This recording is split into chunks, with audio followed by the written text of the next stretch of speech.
going to be very switch dependent. We actually see a swap into the Medicham by Tony Jr. This is actually really great for Enhoff, allowing her to align her own Coffer Gigas against this Medicham as opposed to that Umbreon, really freeing it up to have a lot more play in this battle. Yeah, well, we're bringing in one of the more uncommon ghost types. The one disadvantage that this Cofagrigus doesn't have versus some of the other ghosts like we see with Sableye is it doesn't have that dark subtyping, so it's going to be taking full neutral damage from the Psychic. We actually see another defense drop Alpha Feed. That's 2 for 2 coming from these Psychics. One from the Umbreon, one from the Medicham at this point. But Shadow Ball, this is going to do a lot of damage. We actually see a shield come out from this Medicham at this point, trying to get to this Ice Punch, trying to get to this Psychic. We're going to be seeing a CMP event, a charge move priority with the higher attack stat. No problem for this Cofagrigus to win this. It's much higher attack than this Medicham and is able to take it out. So that shield ended up going nowhere, Alpha Feed. Yeah, there's a bit of an unfortunate timing for Tony Jr. Losing that forced CMP allows that Cofagrigus to take that shield for free,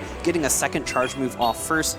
Both of these charge moves are completely walled by the Umbreon. The Umbreon's going to be able to farm down this Cofagrigus pretty easily given that defense drop. We actually see a switch out by Enhoff, now knowing that this Tapu Fini is going to be really good against both of Tony Jr.'s final 2 Pokemon. Yeah, at this point, Enhoff has all the information that she needs. She knows that there's a Skarmory in the back. She's seen the Umbreon at this point, has full information about the entire 3 Pokemon. At this point, probably thinking that, hey, these neutral air slashes and these sky attacks are going to be the biggest threat to my Tapu Fini. Let's go ahead and start using this Protect Shield. Very defense-weighted Pokemon, but we're seeing these water guns add up relatively quickly. Going to be going for the Surf. No Moonblast this time, Alpha Feed.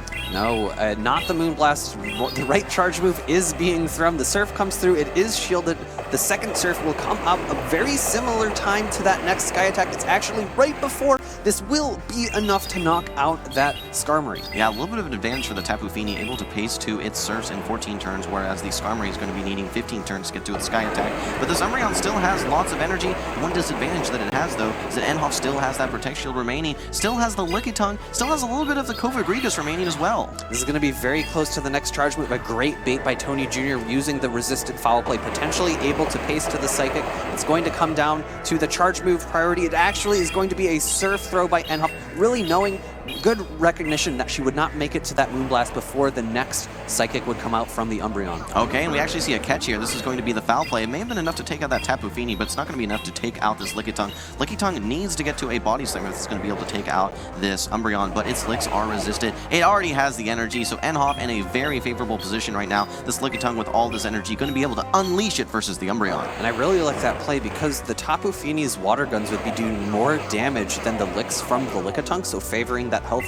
on the Tapu Fini is going to be the right play, and it looks like with this second Body Slam, she has secured her way to the top 4 in Peoria. All right, great stuff from Enhoff. A very clean game number 3, taking the 2-1 victory versus